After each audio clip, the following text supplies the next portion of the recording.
Muchísimas gracias, amigos y amigas, por esta espera. Desde la mañana anunciamos que tendríamos un programa especial el día de hoy porque tener a un intelectual, a un prestigioso científico social, investigador, como es el arqueólogo y escritor, y también una eminencia en la historia del Perú, como es don Luis Lumbreras, quien nació en Ayacucho el 29 de julio de 1936. Es antropólogo, arqueólogo, educador también, muy reconocido por impregnar una nueva perspectiva a la arqueología en el país, con valiosos aportes, no solo en el aspecto descriptivo y analítico, sino también en el plano teórico de la definición de lo que es la arqueología peruana. Ustedes saben que Perú y México en el continente americano son los dos epicentros de grandes civilizaciones, no una, de muchas civilizaciones. De manera que él inició su carrera docente, don Guillermo, en la Universidad Nacional de Educación Enrique Guzmán y Valle en 1958.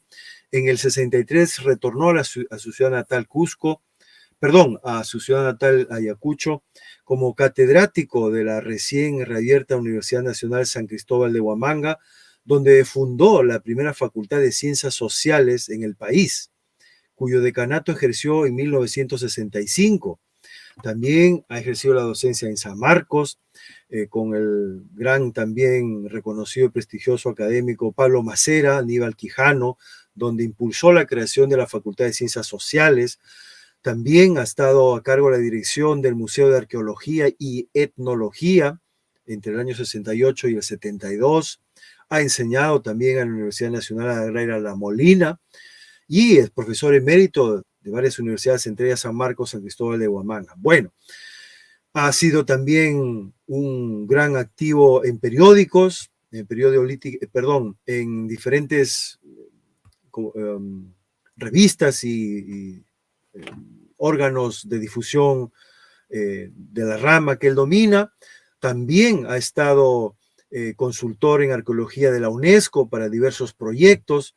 En fin, es realmente para nosotros un privilegio tenerlo aquí con nosotros el día de hoy para analizar la coyuntura política peruana, que como ustedes saben es cada día más dolorosa y más confusa. No sabemos, el Perú no sabe a dónde va. Es como un barco a la deriva, que no hay un timonel. Acompáñenme, por favor, en este lindo programa. Te pido que antes de seguir dejes tu poderoso like, nos ayuda mucho en estas redes sociales. Te suscribas al canal Inti Noticias si no lo has hecho y comparte este video para que muchas más personas conozcan a peruanos ilustres como don Luis Guillermo Lumbreras. Aquí en Inti Noticias, bienvenidos todos. Muchas gracias por conectarte.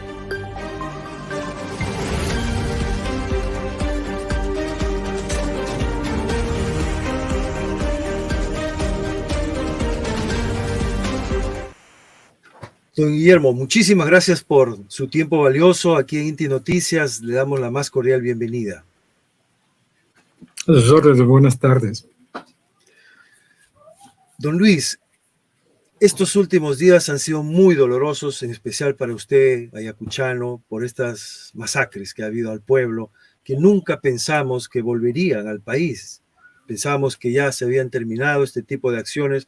Nos recuerda, pues, no solo al Plan Cóndor, sino a los posteriores años con Fujimori, con este tipo de acciones para tratar de gobernar de esta manera. Creemos que esta no es una forma de gobierno de ninguna manera y cada día es más insostenible este gobierno.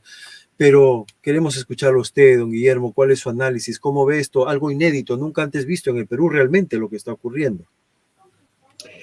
Bueno, mire usted, en realidad lo que está ocurriendo es algo que tenía que haber ocurrido y tenía que ocurrir en algún momento.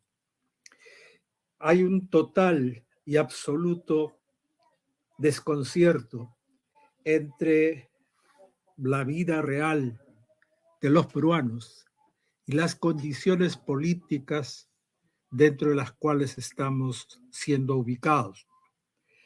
Cuando se constituyó la República, hace 200 años exactamente, nosotros estábamos en una crisis interna muy significativa. Unos años atrás, en 1780, un levantamiento indígena de gran importancia en la historia del Perú, dirigida por Tupac Amaru,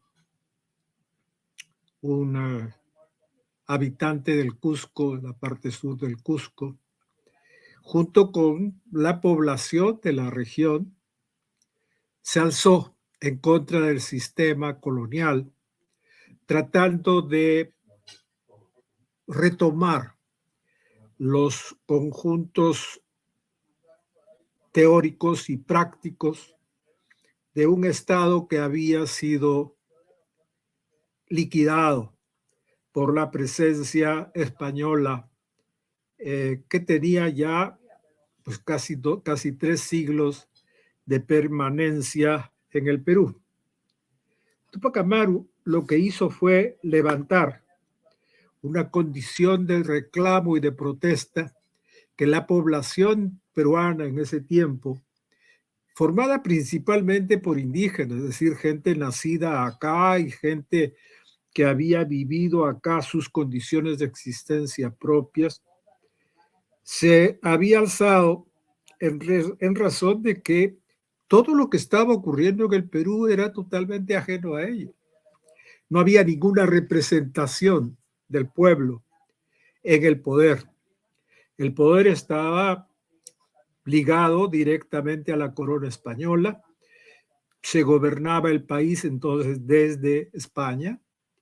Y desde España se decidía qué cosa es lo que los peruanos teníamos que hacer. Por esta causa es que el levantamiento de ese tiempo tenía una consigna. Esta consigna que la dirigió Tupac Amaru con su esposa, doña Micaela Bastidas, hizo que se movilizara todo el país. Fue muy corto, duró, 2 años, 3 años, una suerte de guerra interna muy fuerte y muy violenta, en la que desde luego triunfaron los que tenían el poder técnico, armado de la colonia española y liquidaron en poco tiempo, en 2 años aproximadamente, este alzamiento. El resultado de este alzamiento es muy duro. La gente lo recuerda todavía hoy como muy duro.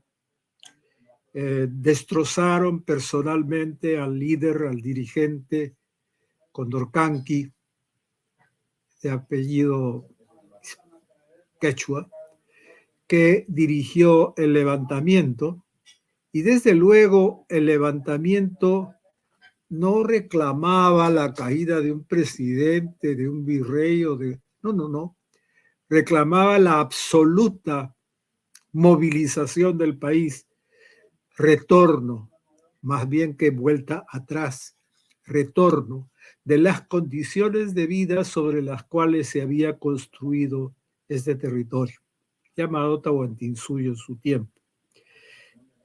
El resultado de esta proclama, de este reclamo de los indígenas y su derrota, su pronta derrota por el virrey Abascal y su gente, determinó que en los fines del siglo XVIII y los comienzos del siglo XIX se levantara una suerte de movimiento anti-indígena muy fuerte, echándole la culpa a Tupac Amaru de que en el Perú viviese una etapa muy dura, económica y socialmente, con muchas dificultades, con muchos alzamientos, con una tendencia muy fuerte a la destrucción de los avances que tenía el sistema colonial, y por lo tanto una suerte de rechazo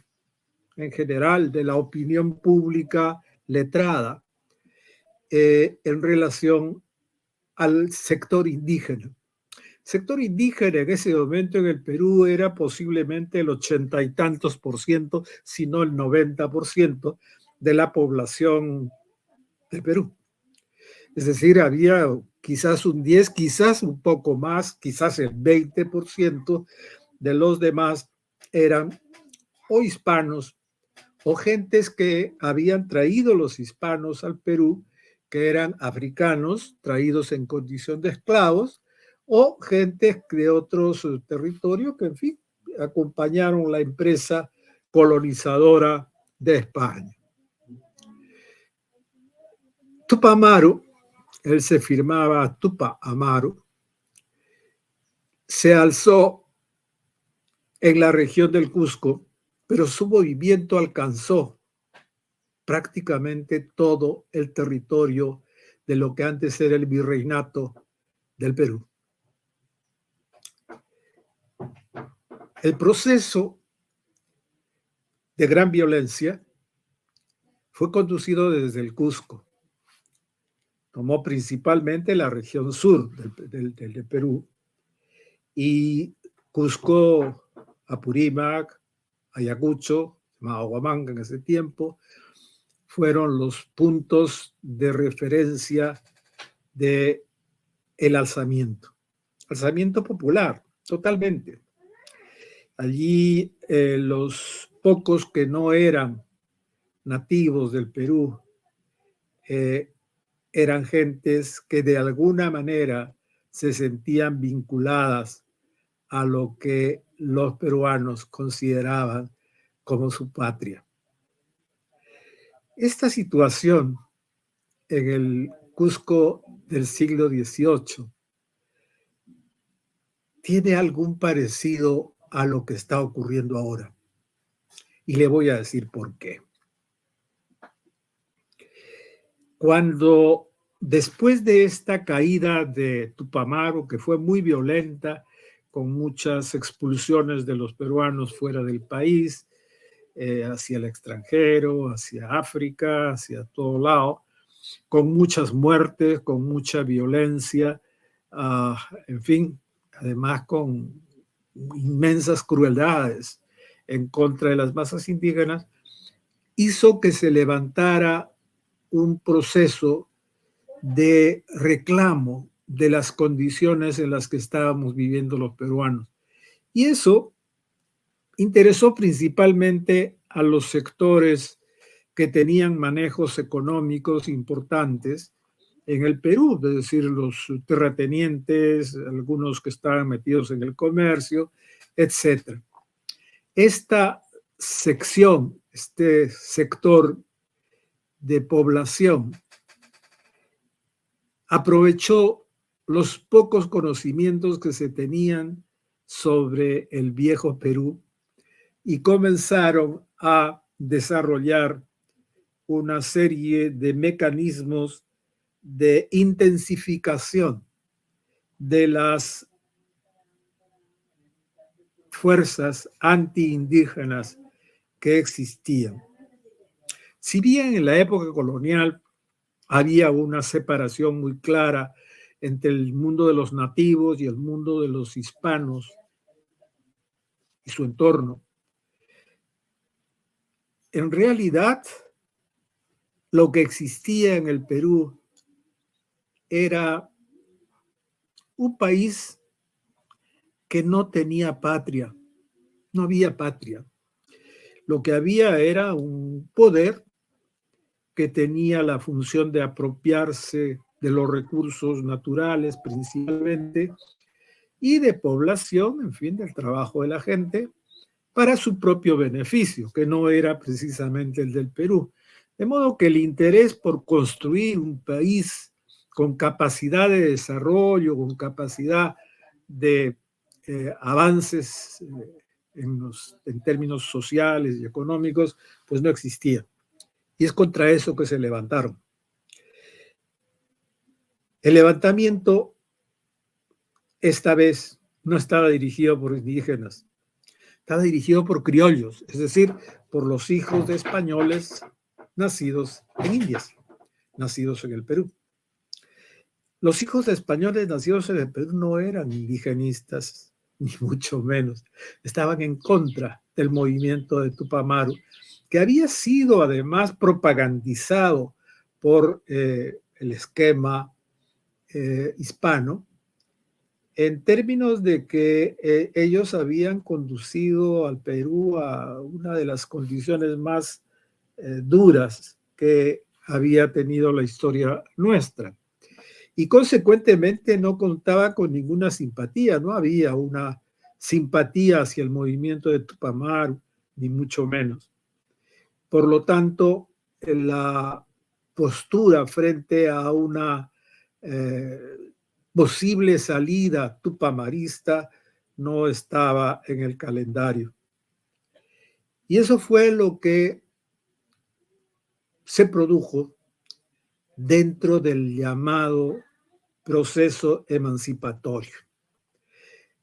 Por un lado, en el norte, en los azucareros, y por otro lado, en el sur, los ganaderos, habían logrado independizar la Gran Colombia bajo la conducción principalmente de Simón Bolívar, y Argentina y Chile bajo la conducción principalmente de José de San Martín.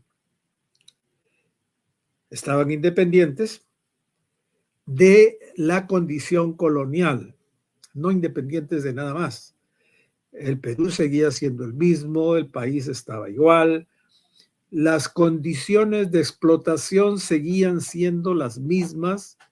Esta es una foto de Tupamaru, de la reconstrucción que se hizo de la imagen de Tupamaru.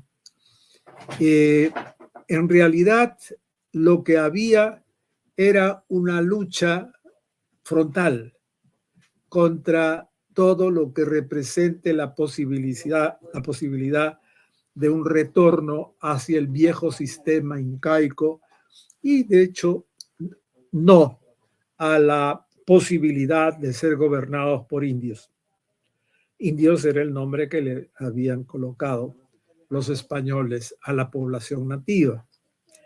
Por esta razón, el medio ambiente estaba crispado contra los indígenas y apoyaron a los españoles, y apoyaron más bien que a los españoles de España, a los españoles nacidos acá, a los criollos, quienes pudieron contar con el apoyo logístico, militar, de la Gran Colombia y de Argentina y Chile, con Bolívar y con San Martín viniendo hacia acá.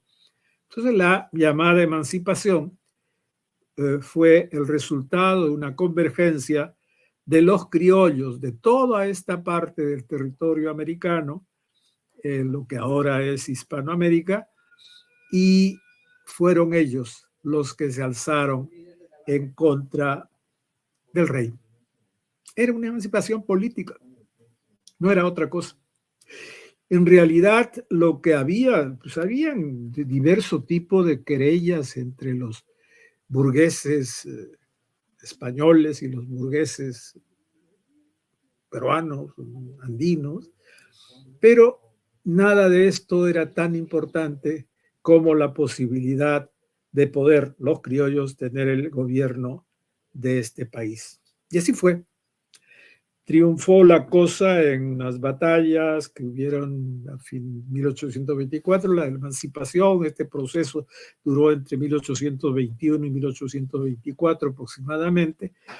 Y el final de esto fue que, obviamente, triunfaron las fuerzas militares que venían del sur y del norte, pero especialmente la del norte, con Sucre y todas estas personas a la cabeza, y Bolívar se convirtió pronto en el jefe de todo este proceso e instaló un sistema que en un momento determinado incluso se bautizó como dictatorial.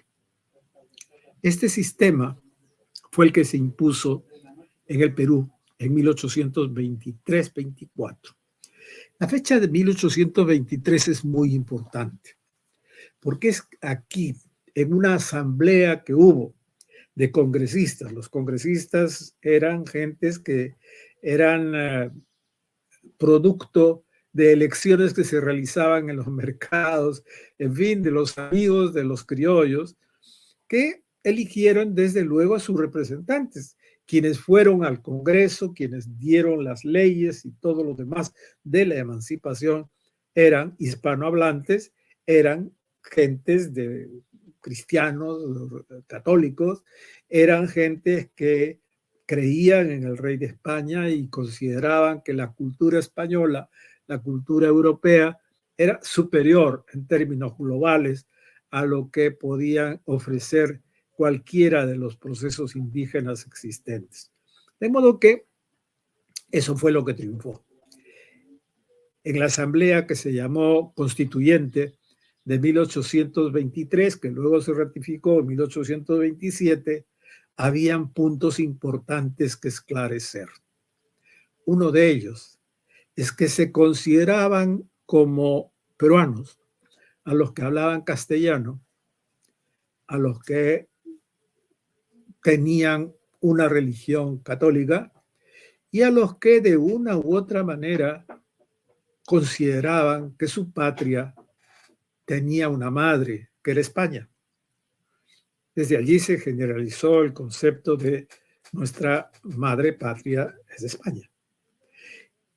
La posición que tuvieron los dirigentes de este movimiento emancipador, en primer lugar, era anti-indigenista. Es decir, eran ellos y nadie más los que eran considerados peruanos. Eso aparentemente es un discurso medio retórico, pero la verdad es que cumplió con sus fines y objetivos de manera muy radical a lo largo de estos 200 años. Eso determinó que, por ejemplo, en los hospitales, o sea, la salud pública, se hablara el castellano y no el quechua, no la aymara, o no cualquiera de las cerca de 30 lenguas nativas que existen en el Perú. Consecuentemente, cuando uno va a curarse de algo, tiene que tener un intérprete que no necesariamente está traduciendo lo que estas personas sienten. ¿Por qué? Porque no existe una salud pública aymara, quechua, pano, machiguenga, etc. No existe. Consecuentemente, se tiene que curar en castellano. Pero no solo es eso, es que tampoco hay justicia en estos mismos términos. Lo que se decidió en el año 1823 fue expulsar del país a los peruanos nativos y quedarse con ellos solamente para fines de reserva. Cuando se va a la justicia en el Perú, uno recibe las condiciones de ley en castellano, la acusación en castellano, la defensa en castellano, todo en castellano. Si no entiendo, pues tengo que llevar un intérprete o alguien que le diga al juez lo que yo estoy pensando en defenderme. Y hay que ver además qué cosa de lo que dice mi defensor es cierto o cuánto coincide con la verdad. Pero independientemente de eso, no solo es la justicia, no solo es la salud, no hay educación tampoco posible. Cuando se va a estudiar, ¿a uno le permiten estudiar en quechua? No. ¿Le permiten estudiar en aymara? No. Son millones de gentes que hablan quechua y hablan aymara. Las más arruinadas de todo este cuento son aquellas que dirigían gran parte del espacio político y jurídico del Perú antiguo, que eran quechua hablantes, las mujeres, que siguen siendo quechua hablantes. La mayor parte de las mujeres de la sierra en el Perú son quechua hablantes, aymara hablantes, pano hablantes, etc. Y estas personas no podían, no tenían cómo poder advertir a la sociedad, advertir a los jurados, a los juzgadores, qué cosa es lo que estaba realmente ocurriendo. ¿Por qué? Porque todo estaba dicho en castellano, la sanción estaba dicha en castellano, la acusación estaba dicha en castellano. Por lo tanto, el castellano los castigaba. No había educación primaria, podían estudiar quizás un primer año, algo para aprender a firmar, por ejemplo, algo para poder decir su nombre, por ejemplo, pero más. Oiga, eso ocurre todavía hoy, no es un cuento de algo que ocurrió hace 100 años. O sea, no, no, no, no. Gran parte de esas personas que andan alzado, quemando casas, quemando carros, que haciendo, son gentes que sufren esto. Esa decisión de 1823 y 1827, que fue la que determinó nuestra emancipación, qué sé yo qué, es gente que sufre eso. Entonces no hay justicia, no hay educación, no hay cuidado de la salud, pero no solo eso. Nadie de ellos puede ser abogado. No es posible. Porque para ser abogado hay que pasar todos los años de la primaria y la secundaria en castellano. Y no hay una sola universidad en donde, por ejemplo, se den cursos en quechua de jurisprudencia. La jurisprudencia es castellana. Y de un poco más y la dictan en latín o en griego. No lo sé. Y lo sé porque yo estudié también en alguna forma en castellano todas esas cosas. Pero no solo es eso, sino que a partir de las condiciones en las cuales la gente vive ahora, no hay posibilidad de conseguir un trabajo digno si uno no habla el castellano, si uno no pertenece al sector en el cual las condiciones de vida están ya en su periodo de absoluto desmorone. Estas cosas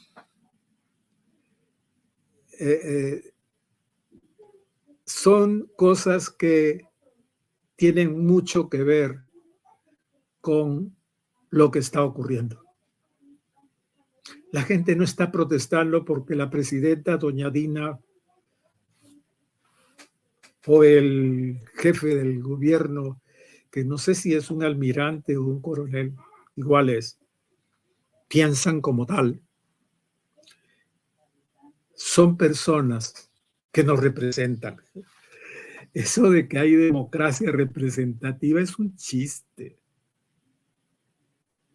El Congreso está constituido por un grupo de 120 personas que solo representan a su familia y punto.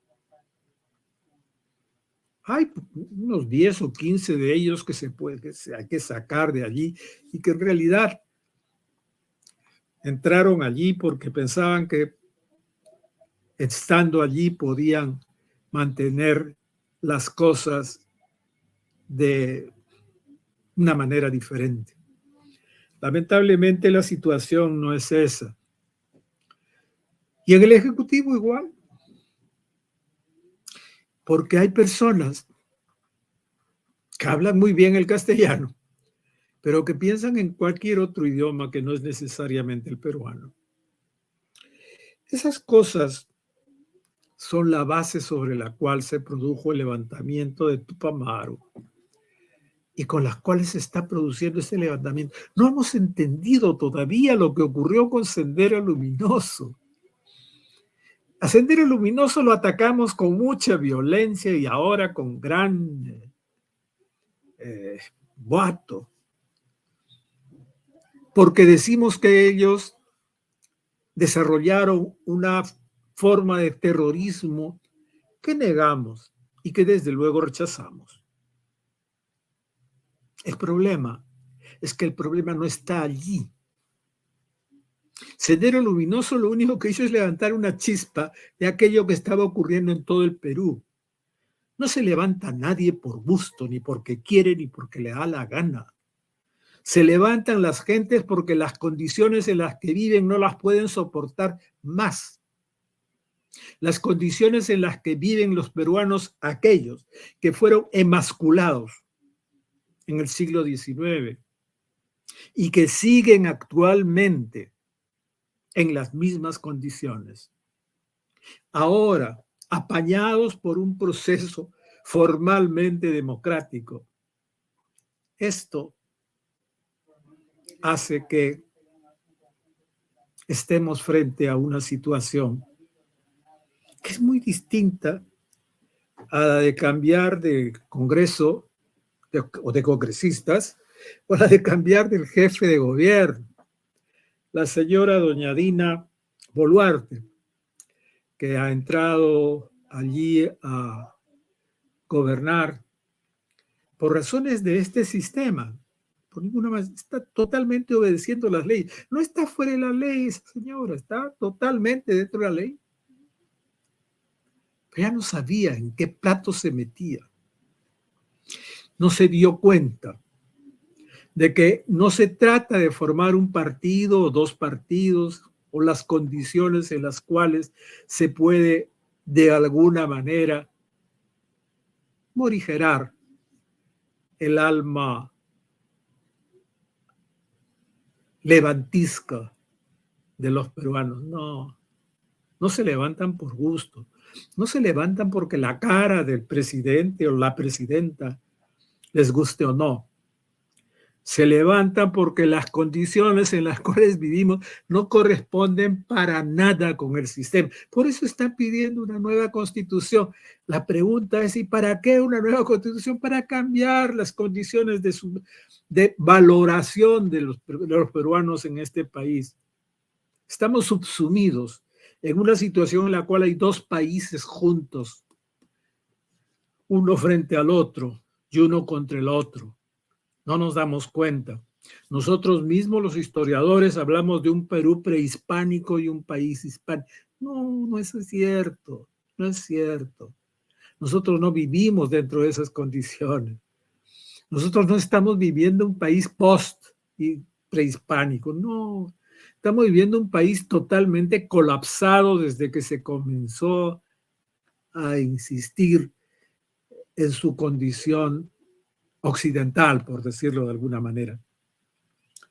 Nosotros teníamos un país realmente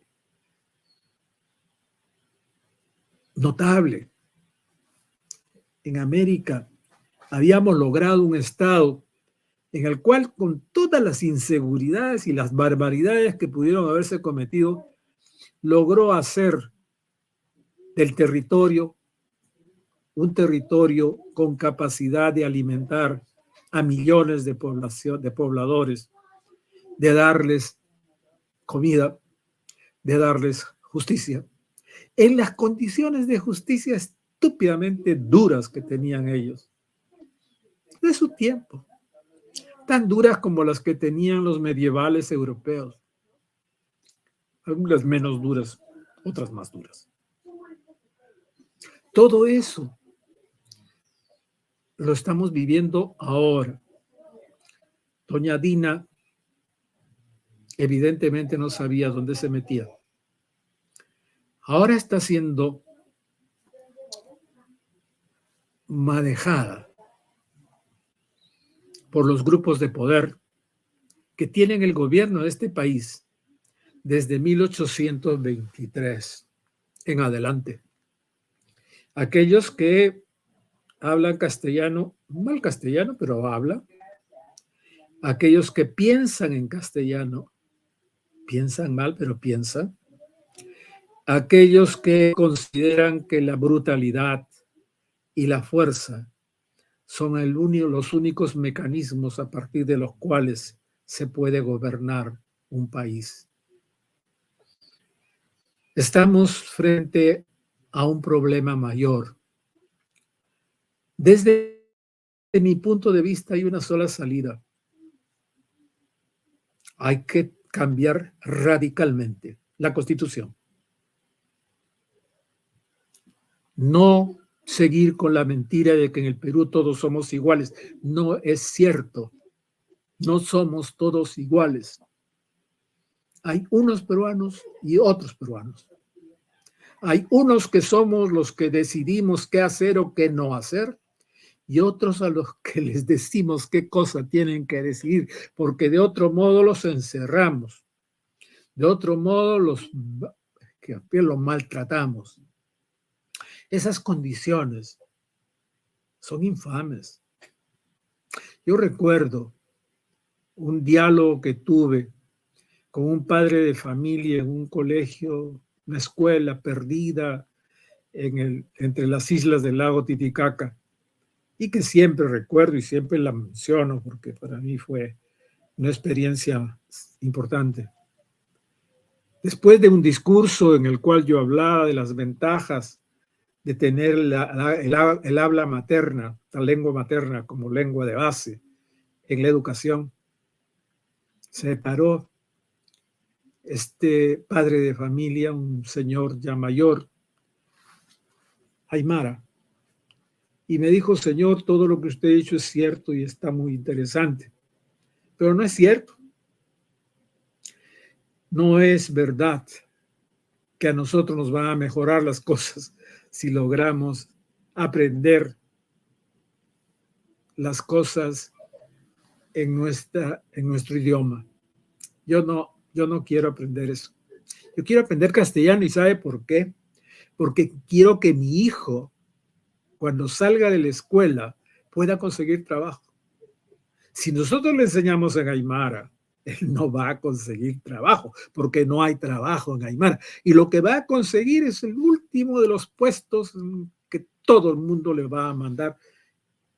Y eso no es lo que queremos. Pero no solo eso, no va a poder ser médico, no va a poder ser ingeniero, no va a poder ser abogado, no va a poder hacer nada si él no le enseñamos el castellano. Porque este país es de hispanohablantes.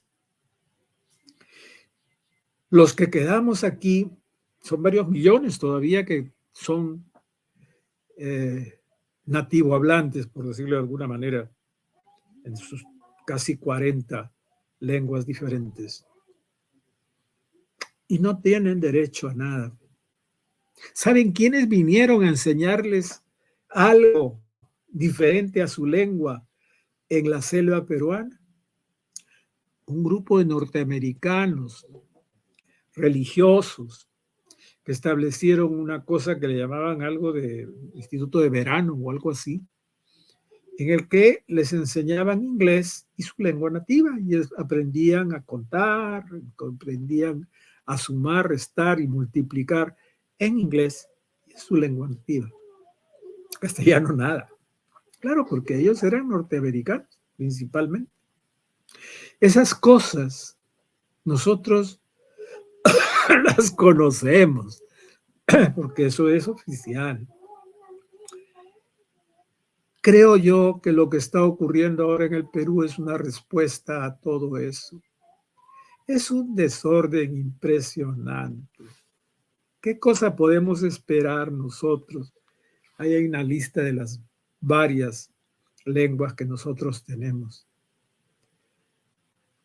Las lenguas originarias, que son estas lenguas.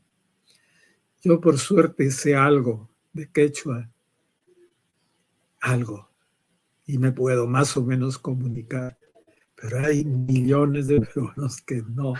A veces salen de su pueblo, de su ciudad, 1 kilómetro más allá, fuera de la ciudad, y se sienten como si estuviesen en un país extranjero, pues, porque no pueden hablar, no pueden comunicarse ni nada.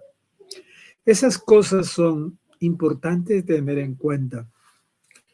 La lengua no es solamente una manera de hablar, es una manera de pensar, es una manera de creer, es una manera de sentir, es muchas cosas más que eso. Y por lo tanto, es algo respetable. Creo yo que esto se va a resolver. Espero que rápidamente, no sé cuánto. Ojalá todavía yo lo pueda ver. Se va a resolver en el momento en que decidamos efectivamente tener un debate, no sé de cuánto tiempo, unas semanas, meses, años, quizás, hasta hacer una constitución en donde estemos nosotros mejor representados que ahora. Cuando la gente dice, a mí este Congreso no me representa, está diciendo la verdad. No nos representa. El Poder Ejecutivo no me representa. Es verdad, no me representa. Somos un país en donde no tenemos representación política la mayor parte de los peruanos. Y eso es lo que nosotros necesitamos hacer. Cuando la gente se niega a pensar en una nueva constitución, es porque tiene miedo de perder. ¿Saben qué? Lo que está ocurriendo ahora con la derecha es lo que las derechas siempre han hecho. Defender lo que ya tenían hecho. Es decir, tratar de hacer que se mantengan las cosas tal cual, porque ellos viven bien. Los demás no viven bien, pero ellos, ¿qué les importa? No son los demás, son los otros.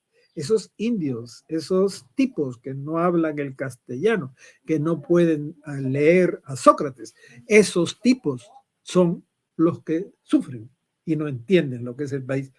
Los que no entendemos lo que es el país somos los que creemos que solo hablando castellano podemos resolver las cosas. No sé cuánto tiempo he hablado y no sé cuánto de lo que pienso les he dicho. Pero esa es mi manera de ver las cosas, mi querido amigo. Agradecidísimo, no lo he interrumpido en absoluto, don Guillermo, porque sé que cuando uno se inspira y empieza pues a hilar ideas y pensamientos es mejor, como usted, un buen catedrático, maestro, lo ha practicado toda su vida, así que con todo respeto he guardado y encantadísimo de escucharle, don Guillermo, porque nos ha permitido conocer un aspecto que quizás incluso en estos medios alternativos no estamos tocando y a partir de ahora lo vamos a tocar, porque usted ha dicho una gran verdad. Realmente el pueblo peruano, desde hace más de 200 años, que todavía clama un cambio. Y gracias por ponerlo en la palestra, este tema, que el pueblo no es que se vaya a Dina y haya nuevas elecciones, eso es en la superficie una lectura muy simplista de la realidad que no toca los verdaderos fundamentos de esta lucha social. Don Guillermo, permítame, es de cajón que le pregunte, ¿qué cree que pasó con el presidente Pedro Castillo en ese nefasto día del 7 de diciembre, que salió a leer un discurso sabiendo él que perfectamente no podía disolver el Congreso de esa manera, pudiéndolo haber hecho si es que hubiese querido, presentando cuestión de confianza de manera constitucional? ¿Qué cree que ocurrió, don Guillermo? Es una pregunta que todos nos hacemos. Yo no conocí al señor Castillo, no tuve ocasión de conocerlos, pese a que hubo oportunidades en las cuales fue posible que se establecieran algunos mecanismos de articulación, pero no pude conocerlo. No sé lo que pensaba. Lo que sí sé es que es un hombre sano. No es un ladrón. No es un sinvergüenza. La derecha, que está habituada a tener gobernantes ladrones y sinvergüenzas, cree que todos son de la misma condición y le han adjudicado todo un conjunto de empresas que este caballero no es capaz de tener. Creo que algo ocurrió. Hay muchos dichos y decires en relación a esto. Yo mismo me he tratado de preguntar muchas veces, incluso con varias de las personas que pudieron estar cerca de él. Y les he hecho la misma pregunta que usted me está haciendo a mí. Francamente, nadie tiene una respuesta. Posiblemente, le confieso, temo mucho que ni él mismo tenga una respuesta. Fue tan exabrupto lo que dijo. Fue de una manera tan absolutamente extraña, fuera de toda lógica, fuera de toda posibilidad real, lo que él mencionó. No es tanto lo ilegal que pudo ser, no es tanto eso, cuanto la falta de racionalidad que está acompañando ese proceso. Si se quería hacer una revolución, que era en la práctica lo que él estaba planteando, una gran revuelta revolucionaria, Eso se hace con las armas, no se hace con un discurso. Y lamentablemente no fue eso lo que ocurrió. Una pena.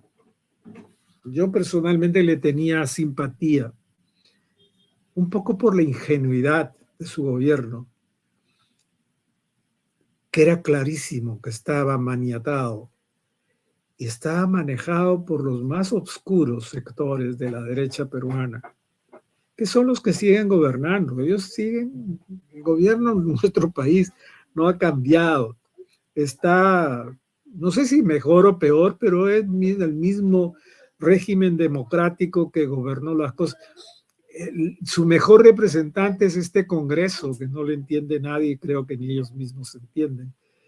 Y las condiciones en las cuales se produjo el llamado golpe o autogolpe de Castillo no son posibles de manejar con lógica.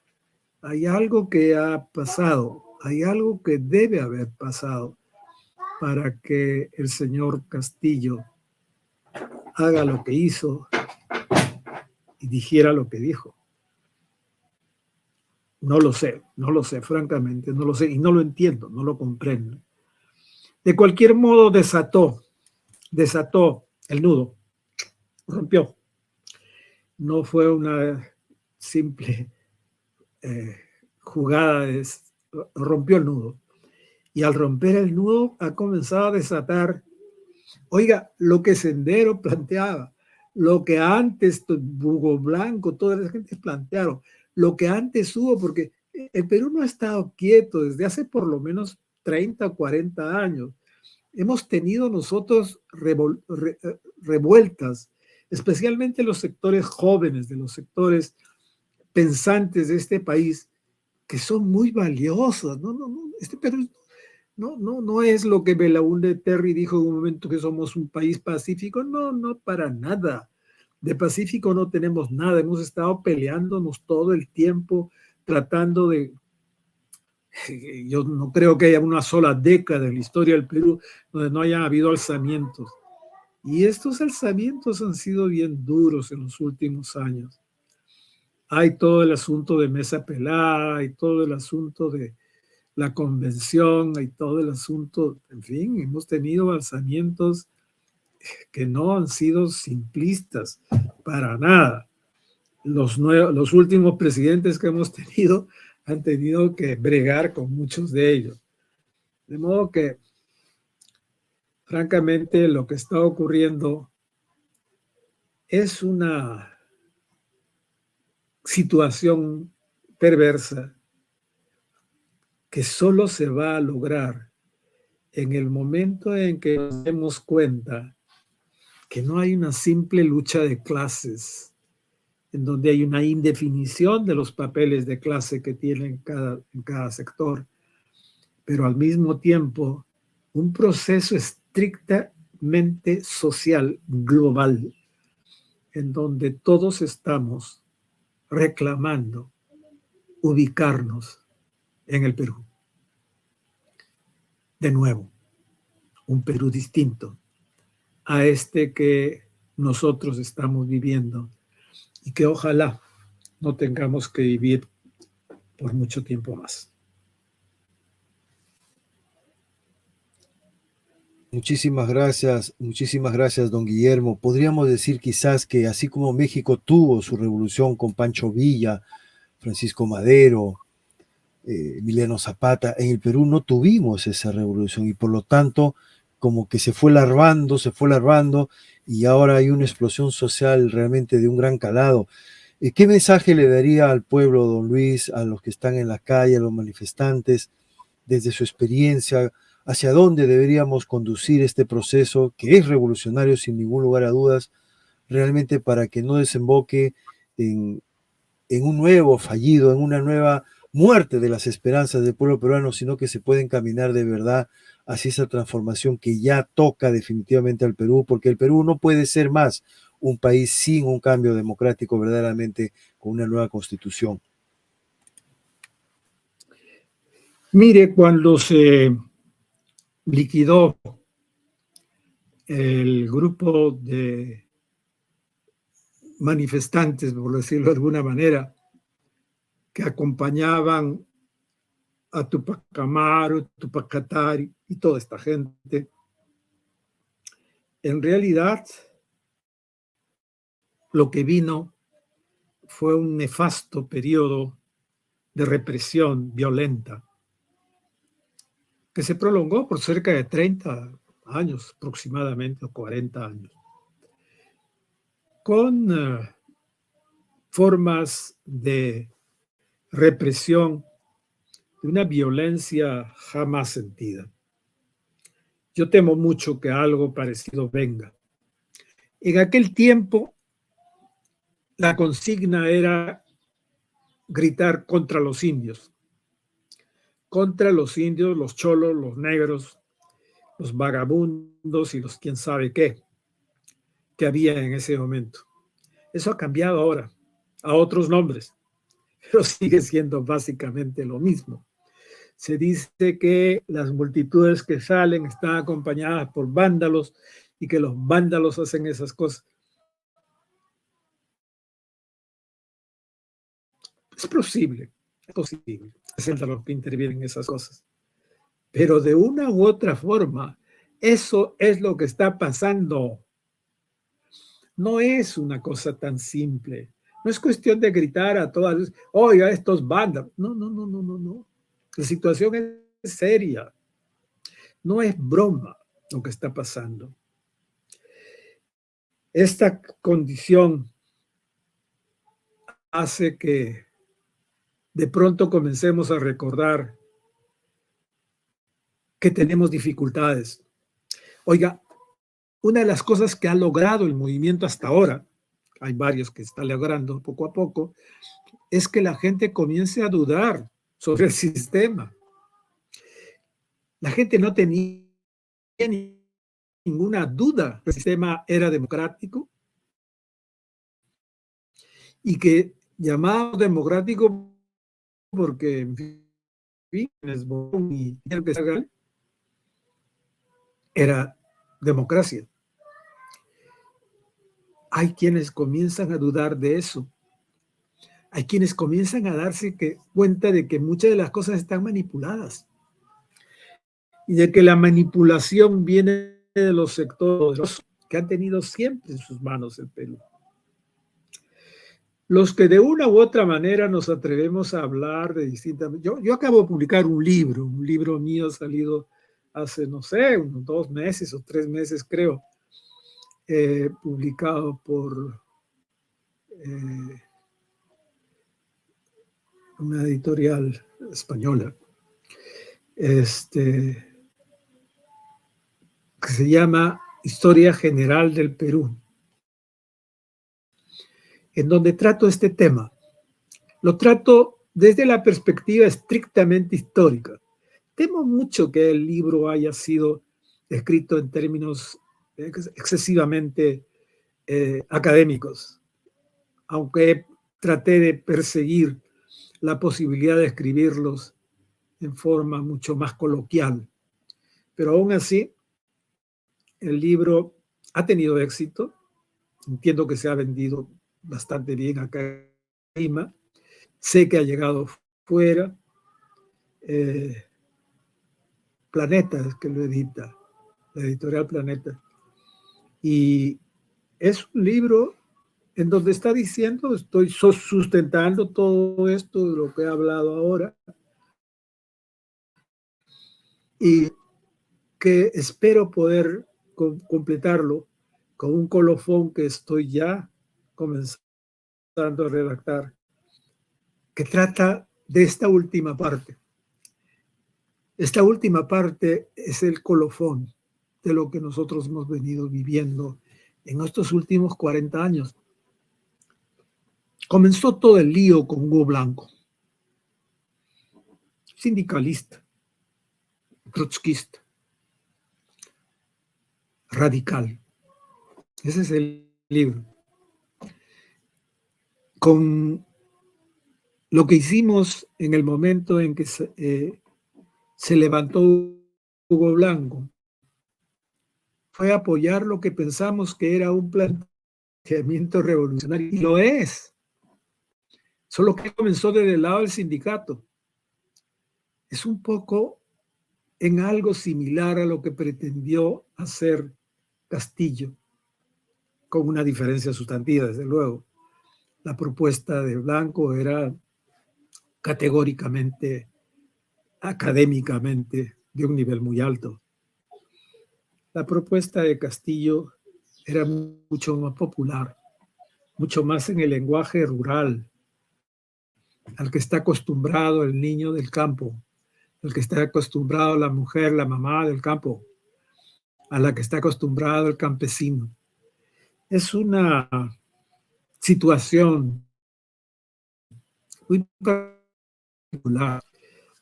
Yo les cuenta entre los oyentes de Castillo sobre lo que entendían o no.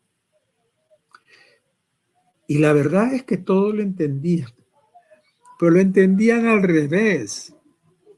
Pensaban que lo que estaba haciendo era tratar de proclamar su presencia en el poder, más que en la naturaleza de los cambios que él se proponía. Creo que hay que darle contenido a eso. Se viene una etapa en ese sentido, en esa dirección. Yo espero que pronto todo eso termine con una convocatoria coherente de parte del pueblo para la llamada nueva Constitución, que tiene que ser totalmente nueva. No son los detallitos de si hay dos cámaras, si hay una cámara, son pequeños detalles de una Constitución. El núcleo de la Constitución está en qué tipo de país queremos tener, en donde quiénes somos los peruanos, quiénes estamos obedeciendo la Constitución. El día en que haya jueces, en que haya juzgados en la región de Ayacucho hablando quechua, en la región de Puno hablando quechua o hablando aymara, aparte del castellano, en la región, en fin, hablando en la misma selva. Hay un montón de gente que habla distintas lenguas. El día en que ocurra eso, yo voy a comenzar a creer en que se ha superado lo que ahora estamos viviendo. No sé si viviré para tanto. Espero que sí. Y espero que sí porque ahora, por razones de salud, no puedo ir a las plazas a acompañar a mis hermanos que están en eso. Don Guillermo, agradecemos infinitamente su valioso tiempo, no quiero abusar de él. La verdad que nos ha dejado a todos, como se dice, asombrados. Esta perspectiva no la había escuchado a nadie en el Perú hasta ahora y quiero comprometerlo a hacer más programas adelante a medida que usted disponga de tiempo. Voy a pedir que los hermanos lo hagan viral este video en otras redes.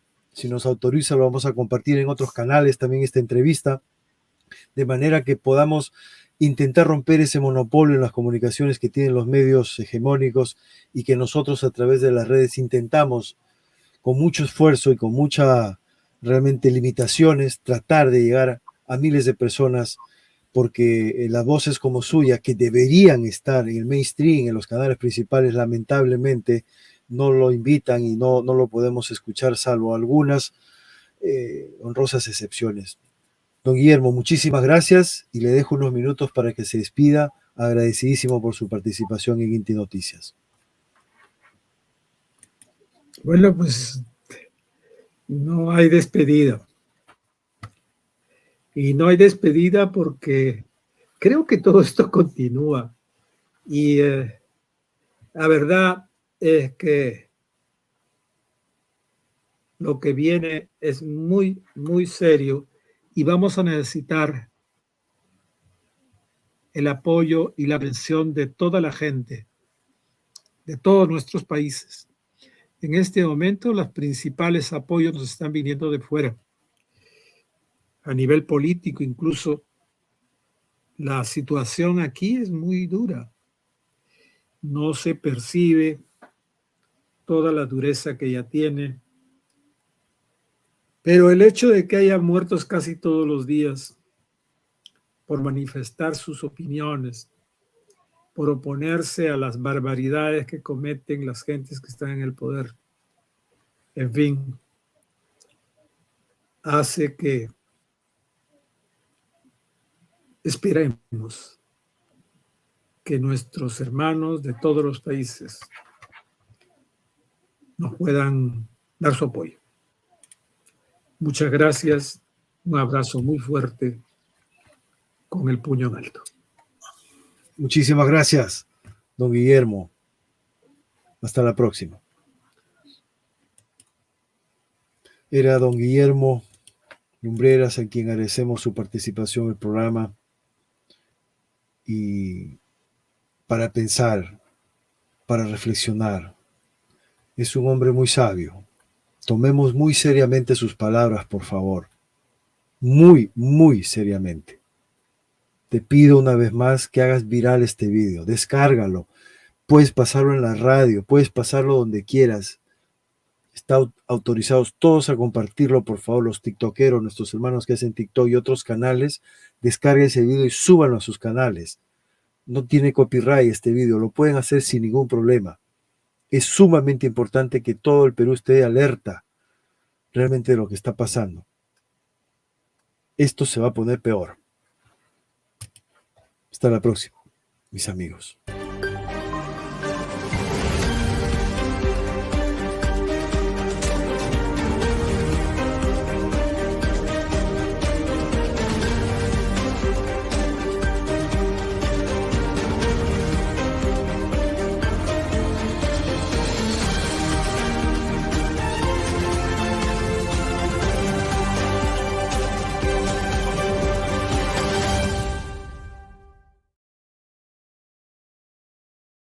Gracias, amigos. Y si quieres colaborar voluntariamente con este canal, en su mantenimiento y desarrollo, puedes hacer tu donación voluntaria al 993-266-822, tu poderoso Yape, y también a nuestra cuenta de PayPal.